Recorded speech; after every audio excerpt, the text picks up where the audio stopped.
ঢাকা বিশ্ববিদ্যালয়ের শিক্ষার্থীরা বাংলাদেশের সবচেয়ে মেরিটোরিয়াস স্টুডেন্ট। তারা যদি টাকার কাছে বিক্রি হয়, এটা আসলে একটি অবাস্তব ধারণা। ঢাকা বিশ্ববিদ্যালয়ের শিক্ষার্থীরা সবচেয়ে চৌকস, সবচেয়ে মেধাবী শিক্ষার্থী হচ্ছে ঢাকা বিশ্ববিদ্যালয়ের শিক্ষার্থীরা। এখন দেখুন, যেই দলগুলো সুসংগঠিত, অনেক বেশি বড়, যাদের অনেক বেশি ফান্ডিং, তারা তো নিশ্চয়ই আসলে এখানে একটা টাকার ছড়াছড়ি আপনারা দেখতেই পারবেন। এটা হচ্ছে ঢাকা ইউনিভার্সিটি। পোলাপান হচ্ছে খুবই সেন্সিবল এখানে। তো এখানে হচ্ছে টাকার খেলাটা মানে জয় হতে পারবে না আমরা আশা করি। প্রাচ্যের অক্সফোর্ড খ্যাত ঢাকা ইউনিভার্সিটির ছাত্র, তো তারা তাদের নৈতিকতাকে 500, 1000, 2000 টাকার কাছে বিক্রি করবে বলে আমি মনে করি না। আমরা এখনো পর্যন্ত আশা রাখছি যে এই ধরনের কিছু হবে না।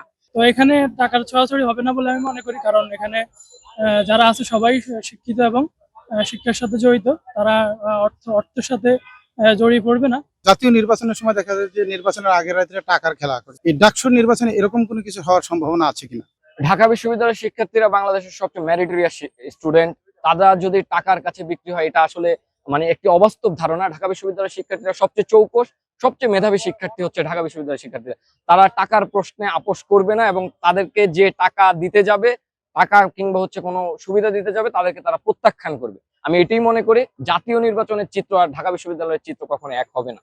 24 পরবর্তী শিক্ষার্থীদের বড় একটি অর্জন হচ্ছে ডাকসু নির্বাচন। এই ডাকসু নির্বাচন ক্যাম্পাসে অবশ্যই একটি আমেজ বিরাজ করছে। শিক্ষার্থীরা সচেতন আছে এবং শিক্ষার্থীরা কোনো ধরনের বাধার সম্মুখীন হচ্ছে না। তবে বড় রাজনৈতিক দলগুলোর ভিড়ে স্বতন্ত্র প্রার্থীরা একটু পিয়ার কম পাচ্ছে। তবে আমি আশা রাখবো আমাদের সাংবাদিক বৃন্দ কিংবা যারা মিডিয়াতে কাজ করে তাদেরকেও তুলে ধরার জন্য যে কোনো একজন ব্যক্তির মাথায় অনেক ভালো আইডিয়া থাকতে পারে, তার স্বকীয়তা থাকতে পারে, তার কর্ম করার স্পৃহা থাকতে পারে শিক্ষার্থীদের জন্য। আমি মনে করব সকলকে তুলে ধরা উচিত।